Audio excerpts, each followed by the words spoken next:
Hello everybody and welcome back to the Tales of Hybris podcast, where we talk about video game music as an essential part of storytelling from the perspective of a professional musician and a music producer. And in today's episode, we are going to start off in a lost temple, and along the way, we're going to meet a few ambient tracks, mostly composed by Nakano, one composed by Uematsu, which gives us a chance to look at the different approaches how one can construct such a piece of music. So I would say let's just dive right in and meet our bird friend.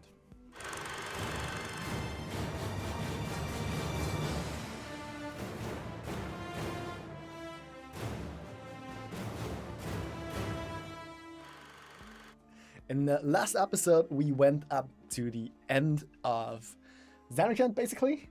Pretty much. So, where Tidus was engulfed in this white light, we got to meet Orin, we got to meet a few different themes. First opening scene with one of the most prevalent themes in the game. Then we also learned about Tidus being the Blitzball star with like this really like metal rock star kind of track in there. Otherworld. Yes. Then also we had Tidus' theme, which was a mixture of like kind of melancholic but sunny in a way. So like, and both of the versions were quite different. And what else did we find? Yes, This Is Your Story, the very last one we had, where we were like engulfed into this light, basically transported to some other place, and Oren just pulling us up into this. So we still don't really know if we can trust that guy. Yes. That was quite sketchy. Nah. Yeah, now we're gonna pick up where we left off after we were engulfed in this light. So the next scene doesn't have any music in it, so we just forgot that it would have been a good idea to actually incorporate this in the last video. But yeah, anyways, the next part is right after we were engulfed in this light, we find ourselves in like a quite weird place where we're floating in the air, and there is this symbol that's all over Tidus is floating around, and we hear a voice as well.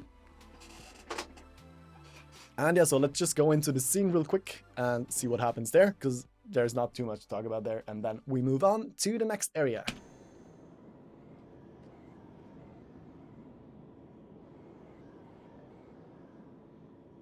My old man?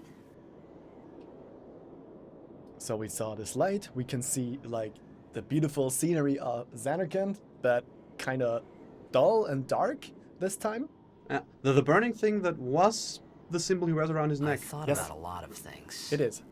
Like where I was, what I got myself into. And here we see I started to feel Tidus lightheaded, as a child, and then sleepy. Talking to himself. basically, yes. Or narrating. I to think himself. I had a dream. Yeah, A it's dream of being alone. I wanted someone, anyone beside and this me. is actually also quite an so interesting I didn't scene. have to feel alone anymore. Not happening too much, but this city thingy you see there, I think you will see this quite a bit later in the game again. I'm not entirely sure, I'll have to check when it comes up again. But I think I've seen this city before, this like ruins thingy. And there is a story connection that this might be quite interesting to note again. I'm not entirely sure. I'm interested what you're gonna say about this. Yeah, I'm trying to think about it right now. I'm not gonna say anything yet. That's gonna take a few more episodes until we get there. Yeah, I'm gonna have to see it. Like it feels familiar, but right now I can't make the connection. Maybe I'm just imagining it anyways. That could be true as well. Alright, so next we go into a lost temple. We awaken right after the scene, the transition scene. We awaken basically lying on a broken piece of wall, Yeah, stone, somewhere everything's flooded. Basically kind of- a lost temple. No, some kind of ruin. Yes. So, and there we have another theme that Nakano composed. Mm-hmm. The next one is Creep by Junya Nakano. So we find ourselves in this underwater ruined temple thingy with this really atmospheric music. We're like face down on this stone wall. And it's Anybody there? quite empty. No. We seem pretty alone, except for one bird friend. Yes. Hey! And now, said bird friend is gone. Mm, Goodbye. always alienating everyone around him. Tidus. Yes. Such a lovable character. Just screaming at a bird. But anyways. Here we finally hear the track starting for real. Yep. And as we said, it's another one of Nakano's, who is, as we said a million times before, quite the one for the ambient tracks, which fits for this, because I couldn't imagine like something with a leitmotif or something here. Yeah, I mean, yeah, it Can't totally encapsulates this feeling, this empty feeling that this literally is, where it's like, okay, he's alone, Tidus. He's alone in this very alien, very old, very ruined environment. Completely different from the Xanarkand he came from. And also he found these writings on a wall with a language he can't understand, Yes. which makes the whole thing even more alienating. And now there is this fall into the water, and we are going to encounter a theme we're going to talk about a bit later. So falling into the water, there's going to be the first battle. And the first time we hear the actual battle theme of Final Fantasy X. But I think it would be a cool idea to talk about like the battle themes a bit later, Yes. when there's actually more happening, and we can like also put a few more scenes in there with the battle themes. But this is where the battle theme starts.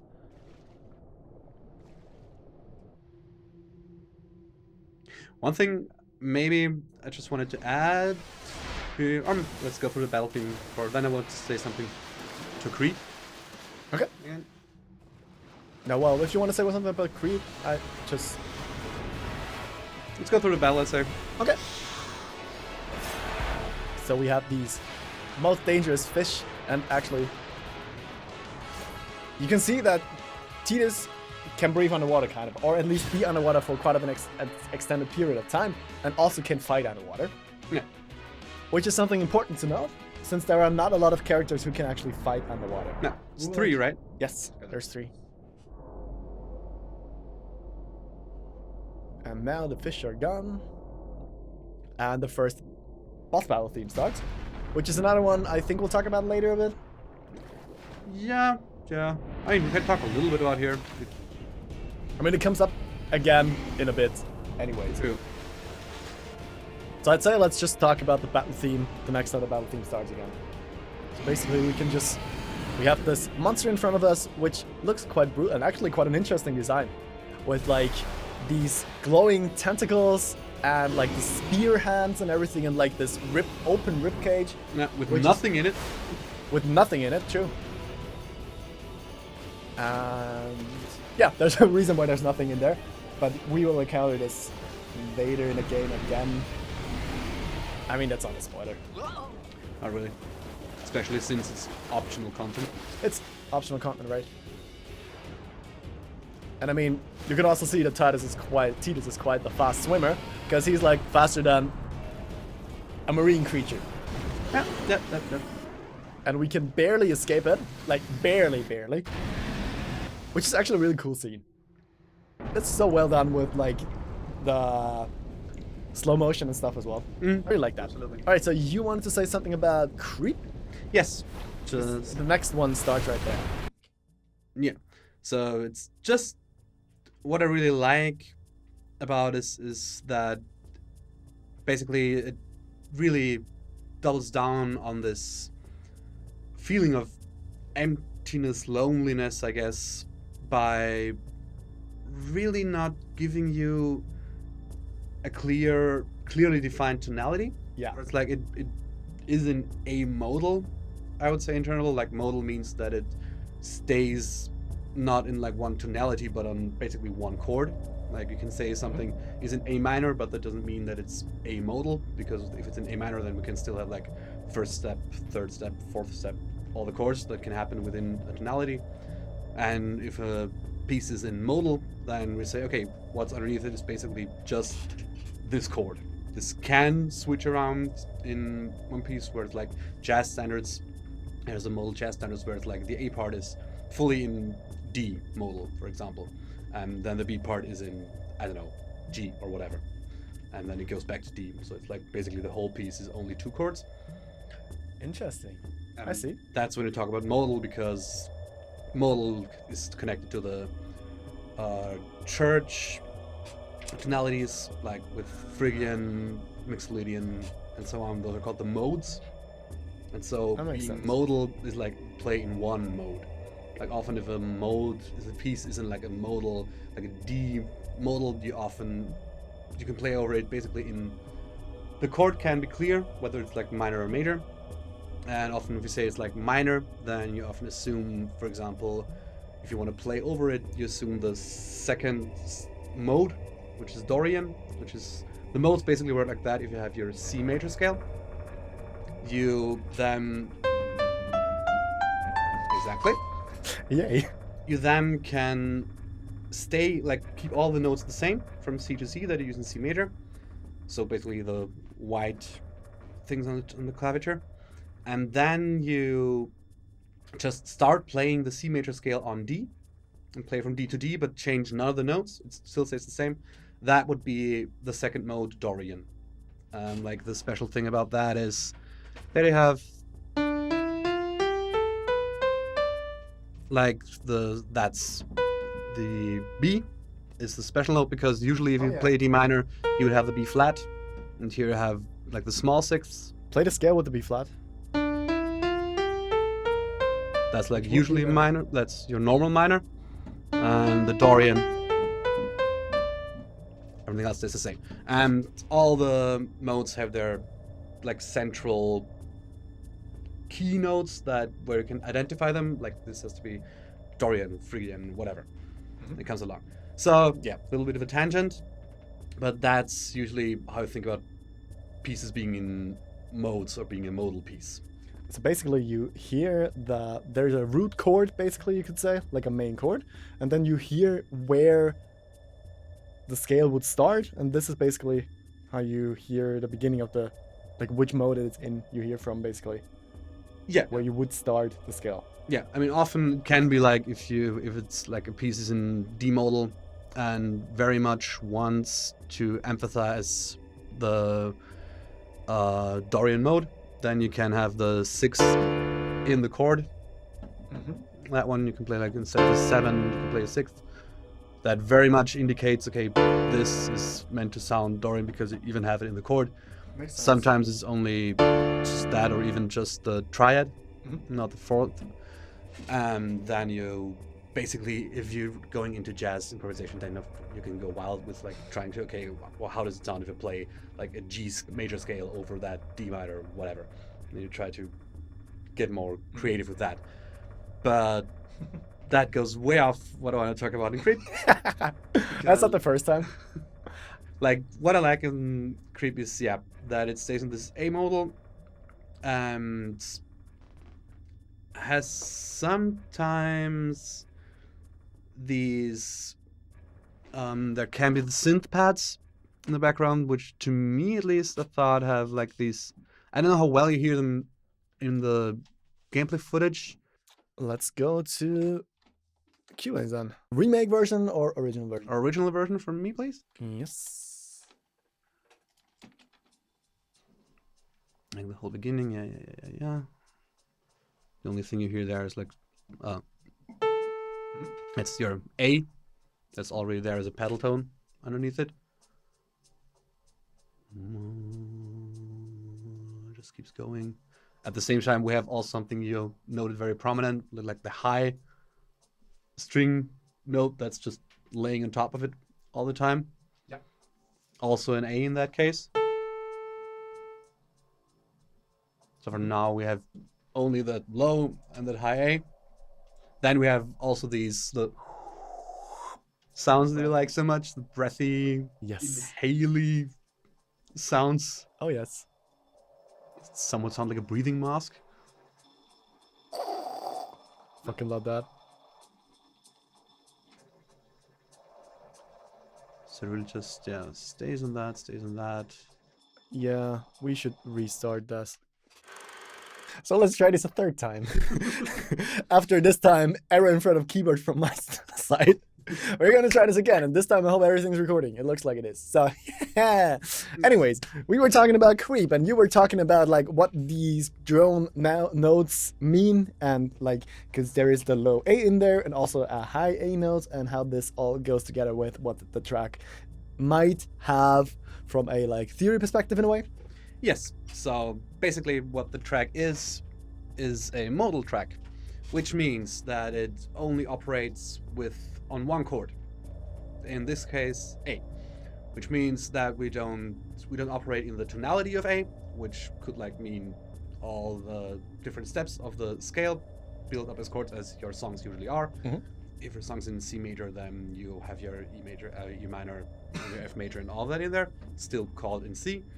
But if you're talking about modal, then we're really talking about one chord staying throughout the whole piece, might switch one time to a different note, which always, and then as well stays on, and then maybe goes back.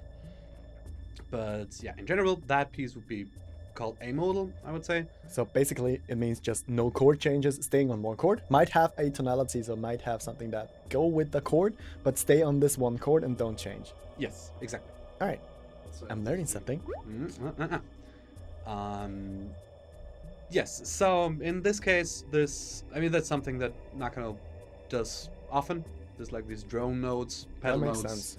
which then he builds different things on them, Which sounds like basically like from a theory perspective, like the most logical sense for anything that's basically going into the direction of atmospheric and not really like trying to get a leitmotif as Uematsu does. This actually sounds like a perfect explanation for what he likes to do in a way. Yeah, of course. It fits very well with the style, where it's like, okay, if it's more sound-based, more sound-focused, then it can make sense to not put too much emphasis on like things as the different chord changes, melody, and stuff like that. Mm-hmm. So it's like, okay, I have the drone, which is like, it centers the sound somewhere, but it's still, especially how he uses the mirror with the like very deep drone and the very highest pitched strings, and then the breathy synths coming in, which are so noisy that it's hard to make out what note they exactly are supposed to be. Yep. I think they're coming in somewhere here. I mean, you can also hear the breath come in quite a bit. No, they might come in here. We'll see. This is like the build-up where it just dynamically gets louder. And there they are. Oh yeah. Which to me, that sound like an open mouth and a closed. Yeah. I always have like a very strong, somewhat scuba diver connection in a way. Just Oh. breathing through the oxygen mask thing. That is a really good idea to basically translate what he might have thought. Or probably didn't really think anything except for, this is cool, I'll do this. But this will be like a good logical explanation for what he could have had in mind when creating the sound. Yeah, it's possible. I like that. And yeah, what else like? We have this, now going back, the drones, it's out a bit. And yeah, these Bass drops out. True, bass drops out. Which is something he does, and not choirs. Yeah, and yeah, these choirs are working in, like, they basically come in two chords. This is the C. Yeah. So that's how I hear it very strongly. Yeah, guess so. And back to the E minor. Yep. Mm-hmm. So it changes between those two, which are both of those chords from the notes that they use. And now the one that goes down. Sorry. Exactly. Right. Yeah, forgot about that. There it has the chromatic shift down, where it's just this one sounds really dissonant, because most of those notes that are used there are not necessarily a part of an A minor scale, but the C and the E definitely are. But what I like about it is that, yeah, it makes them fit in easily. Yeah. They don't sound dissonant, but by themselves creating such strong chords, which only switch between those two. Where it's like, okay, the C, the E, the C, the E, the C, the E, and then the chromatic one at the end. I love how it evokes a strong feeling of those old choral melodies. Oh yeah. In a way, like 1600s that time around. Like the Gregorian stuff, or is Yeah, that? something like that. It has that feeling to me, at least, very strongly. I'm not sure, because I think he does have the triads, the thirds in there. Yeah. It very much sounds to me like, at least it's like the G somewhere in there, the third of the E minor, and these are clearly there. That's the fifth.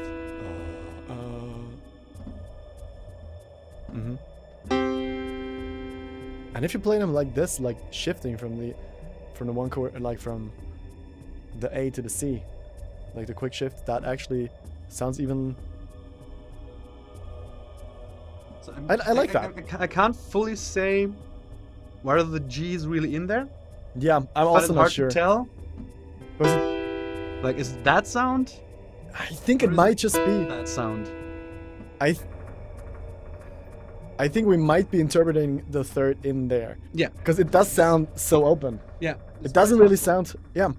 So maybe it's just something that we're just used to hearing and therefore just think it's there. But it would make more logical sense to not have the third in there, to not have a real tonality established, right? And especially that would be way closer to how the Gregorian chorals operated with their. Yeah. There are more voices. Like, that's the Gregorian sound, basically.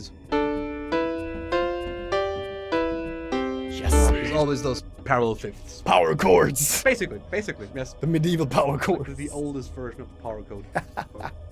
But yeah, back then in general, like, polyphony and all of that worked very differently. Like, what we're used to is very much came up with when the classical style of music that we in general call classic, or when that evolved, that was like when the whole. Basically, this parallel fifth thing became something that you wanted to avoid. Yeah. Later on, and it was very central to the Gregorian choral music, which is why, to us, if you have these kinds of movements in these parallels, especially if they're sung, it pretty much automatically puts you back in this, oh yeah, that sounds like that old monk music. Ah, yeah, because it's kind of abolished and not done anymore. We have the connotation that it is this kind of feeling that it evokes. Yeah. Which makes total sense. Yeah, it's this old, it sounds old, it sounds also mysterious, Sure. because it's so strongly connected to spiritual / religious things for us. Which also makes total sense, since this is kind of looks like a broken temple. Yeah. So like this temple Gregorian chant kind of way fits this atmosphere together with the creepiness of it all. Yeah. That's actually a really good choice. Yeah, so all that, yeah, since it's a temple, also we'll come to it later, it's not really a spoiler, the Hymn of the Faith, a very central theme that's gonna come later. In this, which the Hymn of the Faith also evokes this Gregorian feeling and how it works. We're gonna get to it later more, but yeah, especially in that case, that's also like a nice parallel in a way, I'd say, more like an intersection, which, make those things more connected, and in this case, it works really well, I think, as you said, for establishing that this place might have some sacral background in a way. But still everything keeps that lost, empty sound, and it just maybe becomes more mysterious with the choir parts in there. I would say, but yes, that's what I really like about it. Just some use of tonality, quote unquote, to underline a feeling that you want to evoke in your music. Something I was like. I also have a few things to say about like the difference between the remake and the original, because I think the remake, at least what my notes on the first real listen through said, that a remake apparently sounds creepy, or sounded creepier to me. So you have the original in mind now. Let's see what the remake does. I mean, its star drop probably basically the same. No, it doesn't actually, because the drowning bass note is not there. True. And it's also. Well, yeah, that's the A again. But only in a week. And it also has like a bit of this choral but creepily breathy vibe in there already. Yeah. Now the percussion comes in. That's the same, pretty much. Yeah, it just moves left and right. Oh yeah, never heard that. True. Yeah. I like things moving left and right, so it's something that. I mean, you don't hear that when you don't play it with headphones. True. Yeah. Because when I tried to find differences between the original and the remake, I listened with headphones, obviously. Now we have the first kind of breathy sound. Also, something that sounds a bit more like a water drop. True. Yeah, the high note is still there, very much more in the background. Very high A. Yep. So the basis is the same. But the drone's gone. Yep, it is. So it is a lot more of an empty vibe. Yeah. It's way less creepy. Especially, let's see when the choir comes in, if the choir comes in.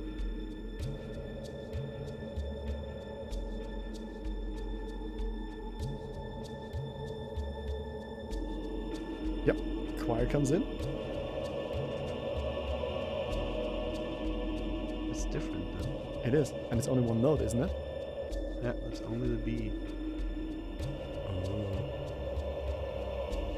No, we do have both. But they're different notes. That's a B, and only a B, I would say. Yeah. There might be the fifth in there. There we definitely have a chord. That's a G. And this has, again, much more of a Fable vibe to me. Mm-hmm. And now we have like the more, this, that kind of gives a little bit of a rhythm. It sounds like buildings falling apart and stuff like that, which is in the original as well. And I like both of these versions. But I still feel like both of these versions sound quite different. And actually it's once again one of those where I'm not sure which one I do prefer. Because this one, I feel like I prefer the newer one, the remake, because I think it portrays the emptiness and the feeling of being alone a bit more, and it's less about this, hey, something's gonna happen kind of creepy, more like this, I have no idea where I am, I have no idea if I'm gonna survive, if I'm gonna die. It's less of a apparent danger to come, it's more like a psychological kind of danger. And I feel this one portrays a bit more, but I just love the creepy synth choir that the original has. Yeah. Because like the Zelda vibe, it's just burned into my mind. The choir sound is instant Zelda. This is probably the thing about like the older Zelda music that just stood out to me the most, because this choir just sounded so creepy. Yeah. And this is something I really, really enjoyed about this. In the second round we get more of the deep drone. Oh yeah. It's still way more quiet than the original, but there's more bass here now. Just a little bit? I don't think there is. I mean, let's check. Okay, maybe the waveforms also look almost exactly identical. So it might just really be just the full. Yeah, it's the same. Alright, fine. It just feels that way because it creeps in again. And we just heard the other one before. Makes sense. Oh yeah, one thing that I think is cool about the remake again is if you listen to the original again, first of all, it's way louder. Let's turn that down a bit. More. It's louder, so it's better. That means it's mastered. Anyways, you have quite a bit more percussion, therefore not just the low drone note, but also the percussion is a bit more low end. True. And also this steppy percussion comes in quite a bit earlier, I think. Never mind, it doesn't. It comes in here, but it's way more silent. This is like a building collapsing in the distance. Mm-hmm. Come on. Should be here? Yeah, somewhere up. Yeah. It's like far off in the distance. If we switch to the remake, we can see it here even. I mean, it's quite far back as well, but since it's not as strong in the bass and everything, this has quite a bit more impact. Yeah. Also, it feels like it has this way stronger like starting attack with this also very breathy but somehow deep breathy sound always coming in. True. The start. So yeah, this is once again one of those things where I can't say I like. Well, I think I like the remake a bit better, but that's just because I feel this vibe of being. Because I feel like this area is more about the vibe of being alone and less of the vibe of something creepy is coming. Yeah, yeah. This is why I personally feel that like the remake did a good job at portraying that. Mm-hmm. But then again, this is something that you as the composer would have to talk to the sound team and the developer, whoever is in charge of this. You would have to talk to these people to feel out what the vibe is that they want to go for. Yeah. Because both of these have a quite different vibe. And depending on what you want to go for, what kind of danger you want to portray there, the music really helps with that. Mm. So yeah, two totally different feelings to me. Very much so, yes. Skip the battle theme, bigger guy comes, boss theme playing. Do we talk about the boss theme? Do we want it already? I mean, it comes up with the next boss fight again as well anyways, because there's another boss fight coming up real soon. Yeah. And I think we can talk about this a bit when the second boss, Yeah. because it's like right again after this. Okay, let's restart the Vinci now. Never mind, back in a second.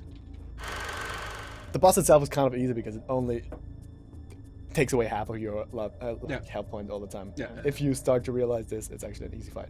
Because the first time I played it, I pretty much panicked quite a bit because fuck, it took like half my HP away. I have to heal again. And yeah.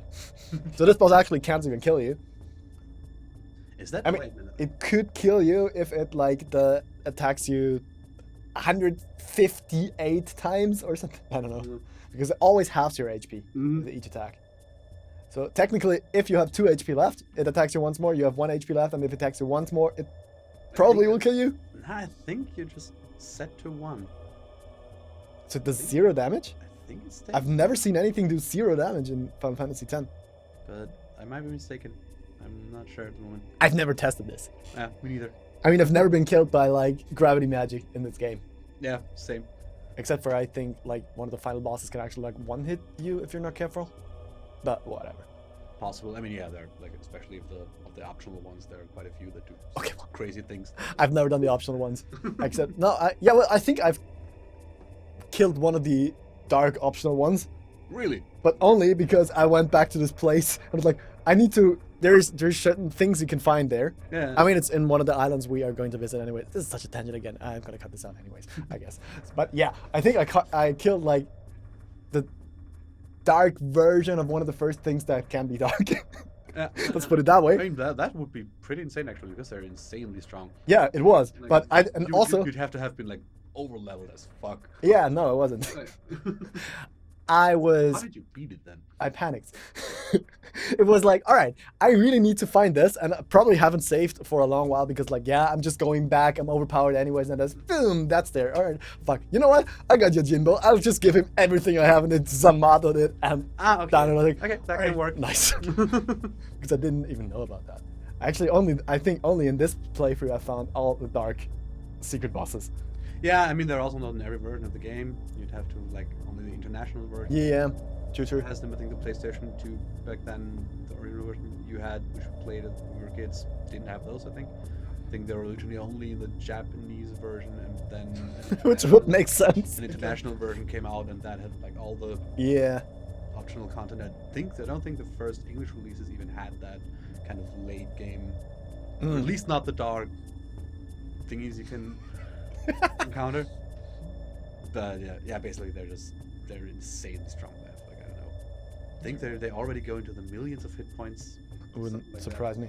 I mean, you should be at that point where you're doing all 9s damage anyways at that point, I guess. Yeah, basically, and like with the 5-figure 9s, the 99,999, because they have limit break and reach the second limit break basically, which is I think 99,999 per hit. I think so, yeah. Yeah, but they do the same. Yeah, absolutely. It's just I mean, so yeah, if you're ever playing this game and trying to find some things after you go to a certain point of the game where a lot of things happen and you try to go back, be careful. There's things that can kill you, so save often. Yeah. Even if you think you're overpowered, you're not. If you ever want to kill them, get ready for grind. Grind. Yes. All the grind. Or just level up Yojimbo. Yeah. Because that's actually quite easy. I found a strategy to actually level up Yojimbo quite easily. Because if you can, right after you find him, there's an area where you can easily grind him up if you do certain things, and then he's always going to. It's pretty easy to give him like $200 or something, and he's just gonna one hit everything. True, yeah. I mean, yeah, as long as it is Zanmato. I think that Zanmato is the only ability that literally works on everything. Yeah. It simply kills everything. I think even the final bosses. I think so. Yeah. I mean, I know that it works for the story bosses. definitely, because one playthrough with a friend of mine, we had the very nice moment, which I'm gonna bring up later anyway. Okay. Yeah, whatever. Okay, let's go back to what we were actually. I don't know. How did I start this tangent? I'm not sure. Me neither. Oh, yeah, having the HP. I don't know. Oh yes, this is gravity magic, and then Gravity magic. That's what it was. Oh, God. What the fuck? Okay, so basically, we stopped after like this boss fight and just said that we're going to talk about this boss fight after the next boss fight because there's another one coming up quite soon. So where we left off was this boss. Basically, after the fight, he can't kill you, but after the fight, you're basically looking around because you realize you can't kill this thing. So you're looking around for a way out. Tidus dives in, swims away from that thing, finds this hole in the wall. It's basically really, really fast, so good thing he is a sports dude. Barely escapes it. And now, we are in the next area. So here we find ourselves in this broken temple with no life around, nothing. Our escape route just broke. which is almost perfect. Yes. I had made it out of the frying pan and into the freezer. This is actually a really interesting phrase right there. For Okay. 2 reasons. I thought I was gonna die in this place. So, first of all, this is an introduction to what the name of the next piece is. Because here, the next one starts. Quite creepily, with like an empty temple, water flowing in everywhere, everything's destroyed, everything's broken. And on the way around in this place, we search for something because we are cold. So we search for things to start a fire, which we actually in the end find. And after we find the ingredients to make a fire, we fall asleep into some kind of flashback, which I'll go into in a bit. So yeah, Tidus is cold now. And Fire. a few things about this track now. First of all, what I said before here with this, I had made it out of the frying pan. I made it out of the frying pan, which is like the interesting part about this because the track is named Out of the Frying Pan. And also, some things that I'm going to bring up from time after time is like the Japanese name of the track as well.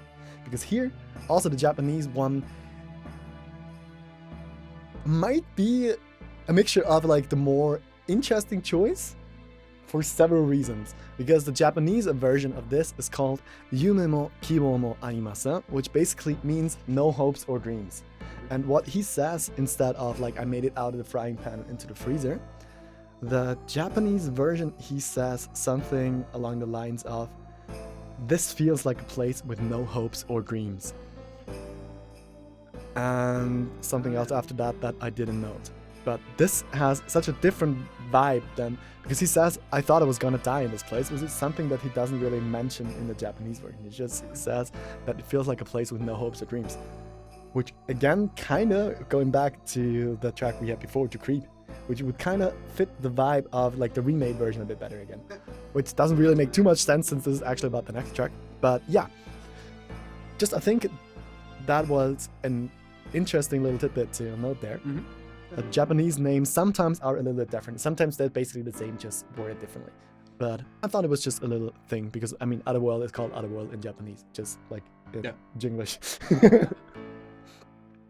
And also, what is interesting about this is, I think this is one of the few atmospheric tracks that was not done by Nakano or Hamauzu.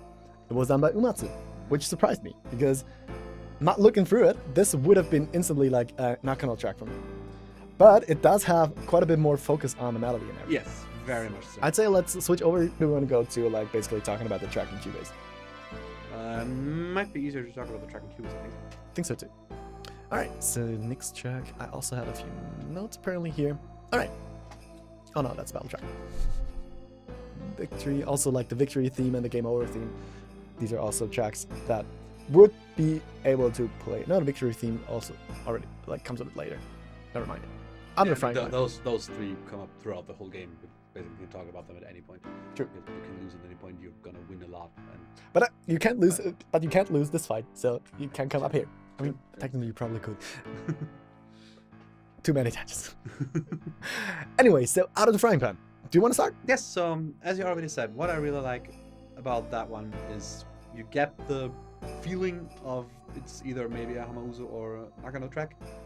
But as you also said, if you listen to it closely, you might be able to figure out that this might be a Uematsu, because yeah, we have very much a strong melody in this one, definitely. It's also again in this A. It's mostly in A from Hero of Desolation.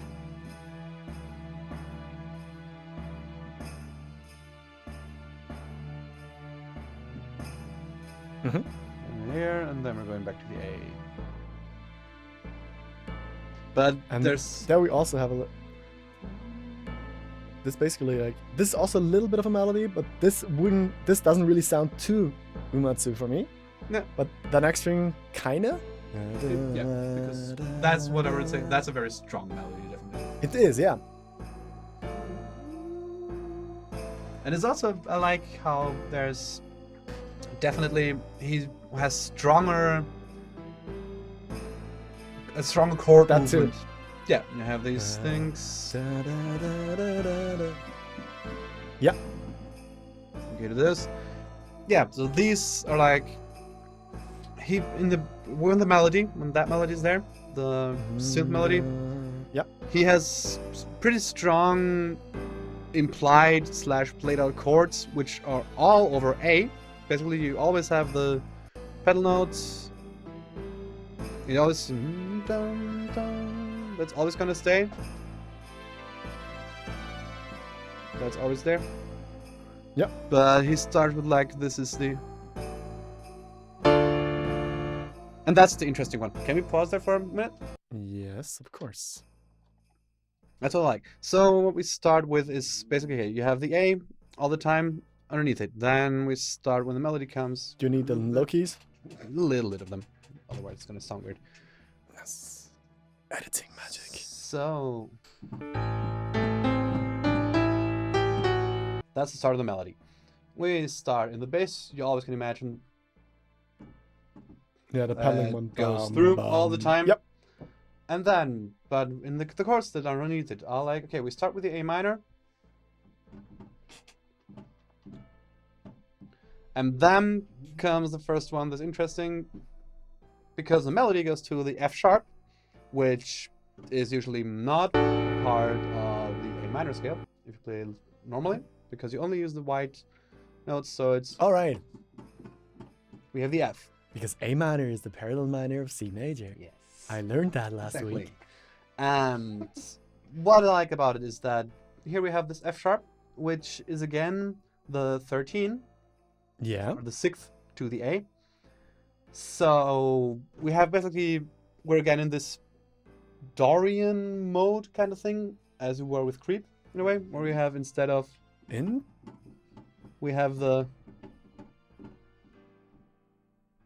Okay, That's this basically is what we're in. this is Dorian as well because it starts from the A basically. Yeah, it doesn't matter. Like it's only as you can move any scale around, you can also use modes around. It's just how big are the steps between the notes that defines it. So yeah, this still has that, but it's very much emphasized here because A, we have the melody goes to here to the F sharp, and underneath it we also have the D major chord very much. I think it goes to... Doesn't it? No, I don't think so. But you can turn up. Let's see real quick. No? It's gonna start again soon anyway. Wait. Yeah, exactly. Sorry, yeah, you're absolutely right. Because that's the interesting part that I like. Because basically we have here we're now in this major chord, which with the F sharp would not be a part of the A minor scale, usually. And then we switch back from that. Which is quite the strong resolution.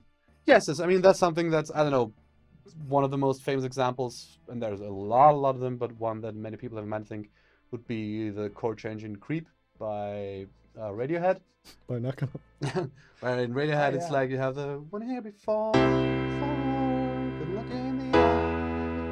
And then you have the 4th as a major. Oh yeah. That's one most people recognize very easily. True. It's something that's also used very often. Like you take, like usually the diatonal or tonically correct step would be the, if we're in C for creep, it's the fourth step of the scale. So we would have a major chord, because you can always tell like the first one's always a major, fourth one's always a major, fifth one's always a major. And Resolution back to 1, usually. from the fifth, yeah. And here we have, okay, we're in this A minor scale, but now we're in this, okay, we have the D sharp, or the F sharp. This is such a cool chord. For the D major one, over, basically the D sharp, D major over A. And then it's just back to the, what would tonally be correct, and especially in that case, goes away from that strong sixth, that would be the Dorian thing, back to, okay, the small sixth was like, okay, that's what we're used to. And since it's also in the melody, it just comes out very strongly. Yeah, it does. And then it basically goes on.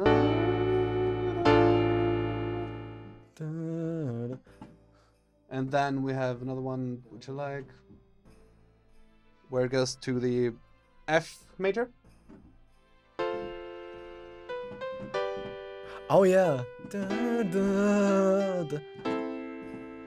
Are all these chords in there? Yes, there. Interesting. I never noticed such a strong like tonality in this.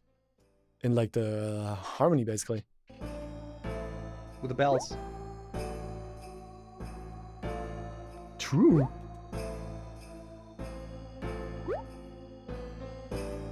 They are there. Never noticed that. And then you have the chromatic movement as a second string. Yep. And then, yeah, these are like the balance things. It's also pretty strong With the theme, actually. paddling. And now the pedal changes for the first time. It goes to G. Ah.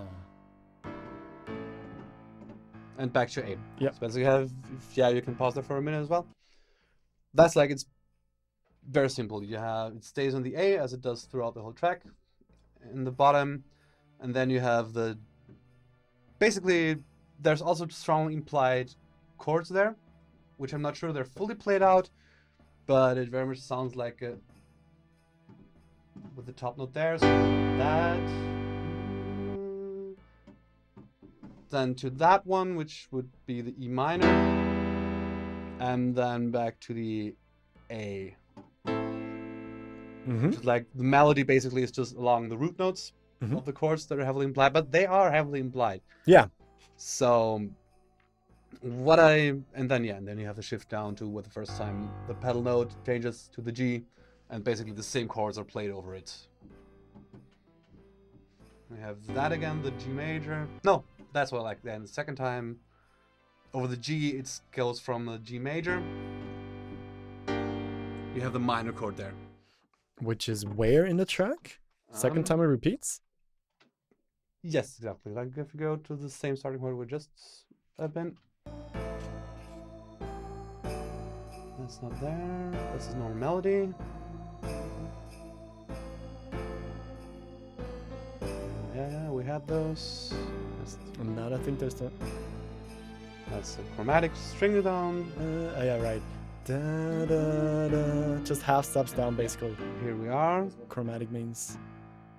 We have those, and now it's this.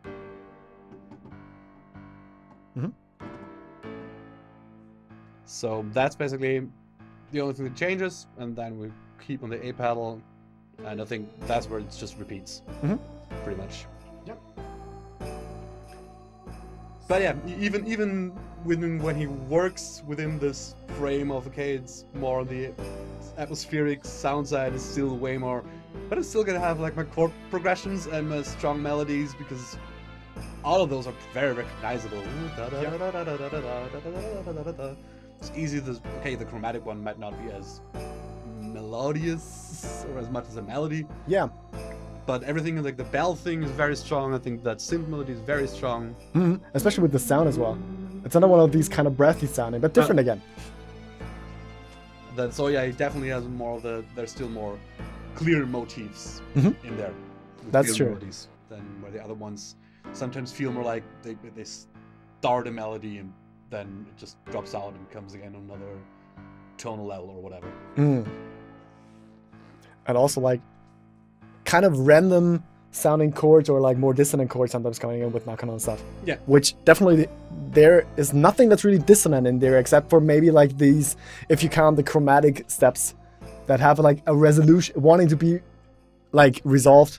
Yeah. But no. I wouldn't call this a dissonance. No, not It's really. more like a tendency to wanting to be resolved, I guess. Yeah. If that makes sense. All right. And I think it does really a really good job at like portraying the emptiness and the wideness and the vastness of this area of the game. Mhm. I mean, my notes said nothing really happens in this piece, but apparently there happens quite a bit, so never mind that. And we have a few changes through, I mean, original and remake, of course, sound quite different again, but not too much of a difference there. But let's listen to the remake a little bit. So the drums are way more in the back again. Everything sounds a bit more held back and a bit more clean in a way. Yeah. Not as strong of like an attacky sound that the other track had. Pull it up a bit.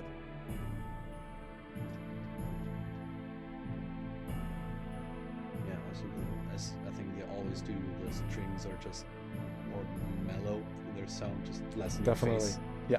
Which I think feels right here. Also, they changed that. Okay, that's an interesting change because that changes a lot from the feeling of the Oh yes, melody. it does. Suddenly it's way more flowy. And way less apparent as well. This sounds more, I mean, am I right in saying that Nakano had a big part in rearranging the remaster soundtrack? Do you remember that? Because I think I read that somewhere. Was it Nakano or Hamauzu? I think it was both of them. Possibly, yeah. One of them was the main guy. I think Hamauzu was the main guy. But yeah, we will research that and I'll edit it in to see. But that would make sense since now it had way more of like a Nakano feel to me. True. Because the melodies are still there, but way less apparent. No, I agree. Yeah, that's the bell one. Mm-hmm. And back to the start. With this brassy sound. It's totally different. It's so different. That's What do you say? Which one do you like more? I think just by virtue of me liking the synth melody way more because in the original, because the more attacky, little more staccato feeling for me goes better together with the timpanis in the background. It's more rhythmic. The other one maybe sounds a little more ethereal. It does. Also a little more, I don't know, that might be weird, like by using the horns as the melody instrument for the melodies, like more kingly or more heroic. Huh. Actually right. And this now completely changes the thing I had in mind. Because to me, I wasn't sure if like the remake again sounds more desolate, more lonely. But now that you say the regal thing, it really does sound like more heroic, which doesn't fit at all. Because you're not trying to be a hero here. Not at all. I mean, this would be more the music accompanying, like if a tragedy befalls a king. Oh yeah. Like that. True. Yeah, and like the more vocal synth. Because that's also that thing sounds a bit like, I mean, it basically is a choir with a bit of attack. That breathiness again. But then again, it sounds way more dangerous, which, yeah. So you prefer like the original? Yes, but I'm gonna say that a lot, I assume. Yeah, I think we're gonna Having differ there. listened to it way more, so I think Yeah. some things are just ingrained and just feel like, yeah, but that's what it's supposed to sound like. Yeah, So makes that sense. might not always be like a fair assumption that I'm making, or like a fair statement, more of like, nah, like my ears listen to this 100 times and to the other one Yeah. twice, thrice maybe, and that's it. Okay, let's see. Do my notes say that I like the original more? Or do my notes say anything at all? Not that they say nothing about preference there. Because especially now that you said like the thing that it sounds more kingly, more regal, that really does not fit the vibe as well as this does. No. So I really do prefer the original version as well. I think I did before as well, but now even more. Doubling down. Doubling down. Oh yes. Okay. I think we got it for this track. Anything you want to add? No, that's pretty much it, I would say. Very good. Then I'm gonna take a quick piss break. So after this track, after we find all the ingredients, do you call this ingredients? Let's call it ingredients. The ingredients for a fire. To start a fire, which is like a firestone and some withered bouquet, something. Yeah, Yeah. And some old flowers.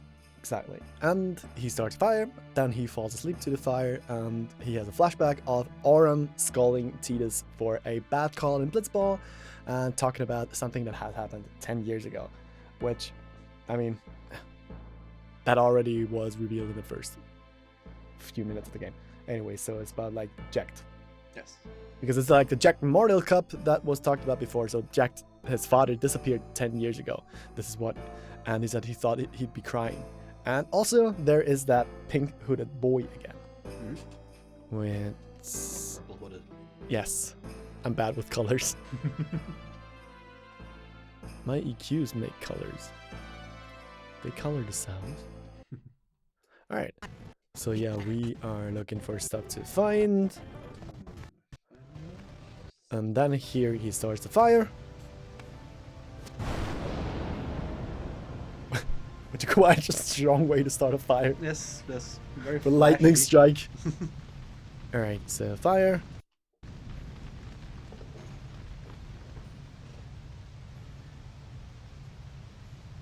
We have interesting camera perspectives, and it just lays down. Yeah, this big old structure.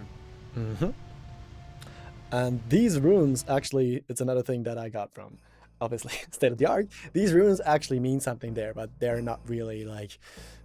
I mean, they kind of say something about late game events, but it's just, I think it's Fire, Balcony, Guadasalam, and Jiskel. Oh, and I think it also says Baaj. So like the name of the temple, which would make sense. But maybe like that's a connection to maybe the Baaj Temple was a temple from the Guado. Mm. To me, it would make sense that like one of the temples that might have belonged to the Guado has been destroyed because the Guado have not really been liked. And the new leader of the Guado basically is the first one to connect everything and everyone together. Jiskel was also the one who brought like the teachings of the church to the Guado. Mm-hmm. So that kind of would make sense that this might have been a temple of the Guados, but since the Guados haven't been liked, that might be a reason why it has been destroyed or something. Possible. Yes. I need food. Good call. Mm-hmm. And now we get the flashback with Auron scolding Tidus for a back call in a Blitzball What do game. you want?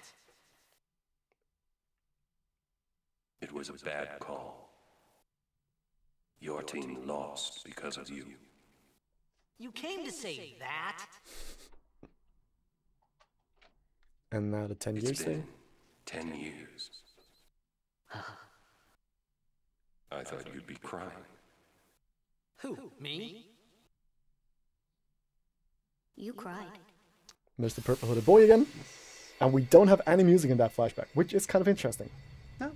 But also which also works quite a bit, like quite good.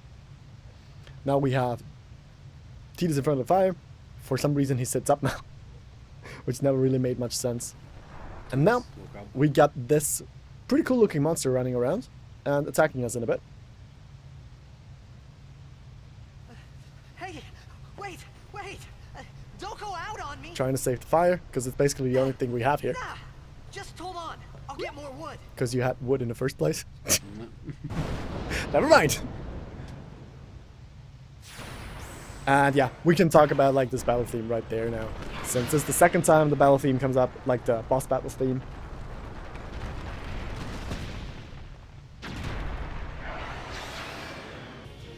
So let's move over to Cubase again. Do you want to start or should I start? I think for that one, you can gladly start. I don't have that many notes for that one. I don't think I have too much to say here anyways, but we get another one of these ostinatos. This is another track that Nakano did. So we got it.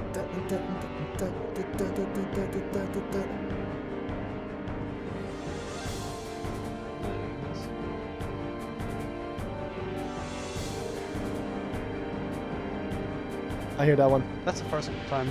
My second time as well, huh? Anyways, here we got like the left and right drums again a little bit. Oh, that sounds centered to me. Wait. Is it in the remake? Yes, it is. So we got quite a few... Quite a lot of percussion going here. We got a few of these high bings on the left side. I mean, it's again that it feels like I think it was in Run that also had the percussion difference, and it sounds like those sound very similar changes to the percussion as they did in Run. They do. And also we got like the first ostinato thing again.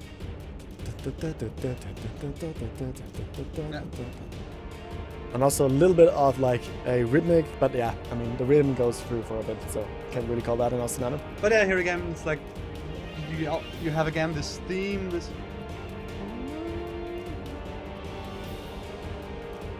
Yeah. Yeah, which is like, it's there, but it's doesn't not nearly have the melodic character of what Uematsu had in Out of the Frying Pan. That's true. It's like it's more sounds more like a signal than a melody in a way. Yeah, it doesn't really have like a melodic meaning in the song. Also, this is Yeah. you only get those tidbits. True. And we got like these kind of big chords in the brass here, which is kind of cool.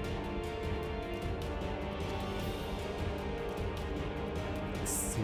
I mean, that's something that's in that case also again more that's similar to Out of the Frying Pan, where those brass here just has these pretty clear harmonic movements over the same root note. Yeah. Again. But in this one, the root note just changes way more often. That's true. To here, to here. Which is quite interesting since this is a Nakano track. Well, It usually doesn't have as much change. but they feel more like modulations to me. Yeah, than true. necessarily interconnected things. More the feeling of, okay, we're moving this to here, we're moving this to here, now we're moving it back. Yeah, true. Which is something that he does quite a bit. And I really like the change in percussion here. Yeah. Because it does have quite a bit of a different vibe here. Very strong bass and timpanis. And also, I'm not sure if I like that melody. Because that always reminded me of some weird sailor thingy. I can see that. I really like the choir part. But it's almost everything you hear in this song has this more of an upwards motion. Yep. Everything's building, and then going back to basically square one, and then again. Yeah, which makes a lot of sense. Especially in this part. Yeah. I call this like the C part here. And another ostinato in the back. And in the background, the rising choir, Which goes into quite a cool... and then we have the break again. Mm-hmm. And I think we're back at the start. Exactly. And I feel since I colored this here, something's different here. Oh yeah, I think the break is longer here. So just a little bit that's different. So like this repeats twice now, I think. Because there it repeats. But in the original, already the theme starts again. Break parts doubled. That's true. And the break part is basically like to break the tension again, and then to bring it back up in the next thing. So yeah. Yeah, and especially since those kinds of soundtracks and games, for like battle music or anything, always have to find like a loop point. Yeah. That brings them back to the start smoothly, so they can start the whole thing over without it being too obvious and like jumping back, because you never know how long the fight's gonna take. Someone is right. for some reason might sit there for hours or whatever. And Yeah, we're just going in the background and you started cooking or something. Go ahead, I did quite a while. The music still has to work in just a loop. And it's, Yep. Which worked on mostly any track except for like one. I think there's one of the later battle themes that I criticized for that. Yeah. I don't like the cut there, but on all the other themes, it loops seamlessly. Yeah. There's one track in, I think, Tales of Berseria or something, that just stops for like 10 seconds before it loops again. It's like, what happened there? But yeah, that's another different tangent. But yeah, just because you said like about looping and everything. Alright. And during this fight, there are some weird people appearing. So I stopped right where it happens. So we're in the middle of the fight. And then the door next to us explodes. And there's a few weirdly dressed people appearing with goggles and like, I mean, everybody here in this game is weirdly dressed, but they look different again. All of them have goggles. They look like they... Although the color palette is very close to Tidus. It is. Strong focus on yellow. And that girl looks kind of naked. Yeah. Which always like threw me off. And also like, don't get too horny. She's like 15 in this game. Yeah, I mean, that could be a whole different thing. You on Like, my so some of the side? character Cool. designs, especially for some of the female characters. Yeah, No, I'm not the biggest fan of all of them. yeah, that is true. And she doesn't say anything, but she fights with us. Yeah. So she is probably most likely on our side. We have to assume. We got like the victory theme or the game over theme right there, obviously. And now another, yeah, there's the first butt shot of this game. Some of the camera movements in this game are quite weird. And now we got the next theme, Leap in the Dark. Yes. So let's let the scene play out a bit. Because we kind of feel quite relieved That was close. that she came and helped us. But these guys are not really Hey, nice let to me us. go.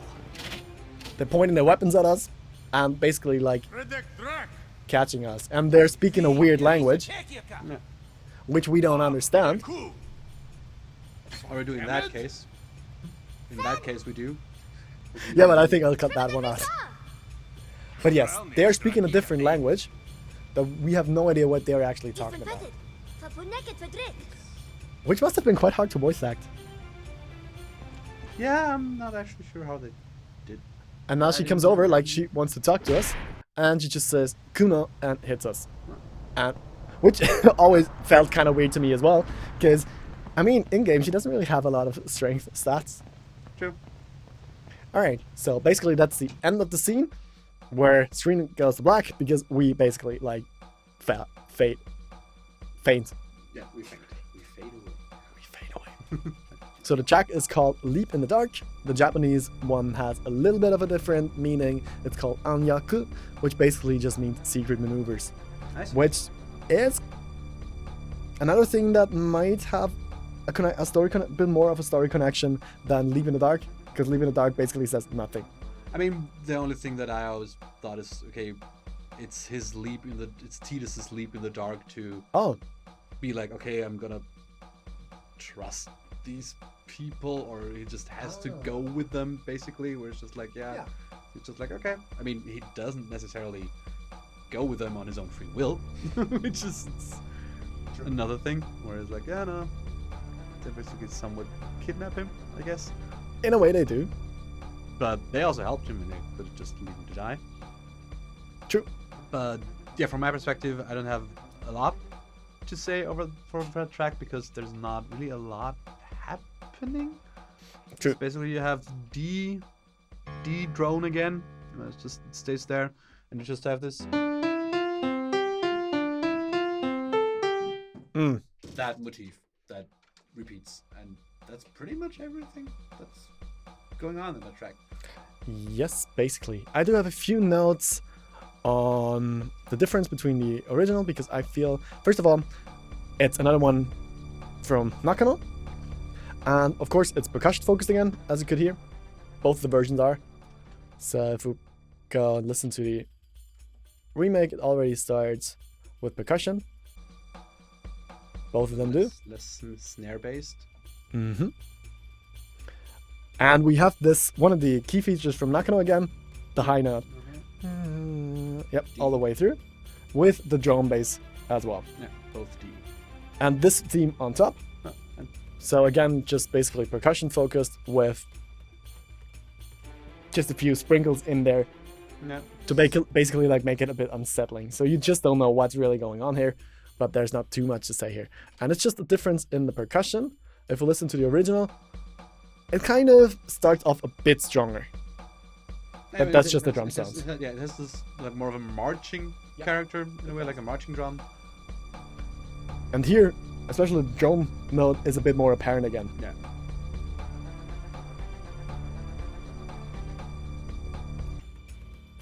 But then again, the theme seems to come out a bit stronger in a remake, because there's a bit further back, and in a remake it's a bit more. Yeah, but that's basically everything I have to say here. So there's not too much in this track. It's basically just to show a bit of like the unsettling nature, because you don't know what's happening there. You don't know these people. You think you can trust them, but then they basically like take you hostage. Yeah, pretty much. But yeah, since it's really only the drone plus the string motif. Exactly. All right, and that's gonna be it for today. Previously on today's episode, we probably found like my favorite synth tracks ever. Quite likely, we all love breathing. Also, we learned how to use modal composition as a tool to help you write ambient tracks. But all in all, maybe this was just our hubris talking. So, in the next episode, we are going to learn more about the Albert, then basically be close to dying once again, and then wake up in one of the most beautiful islands in the game, the Isle of Besaid. Exactly. There, we're going to meet basically most of the main cast of the game, and also we're going to meet some of the chillest tracks this game has to offer. So, thank you very much for watching, and see you in the next one. Bye!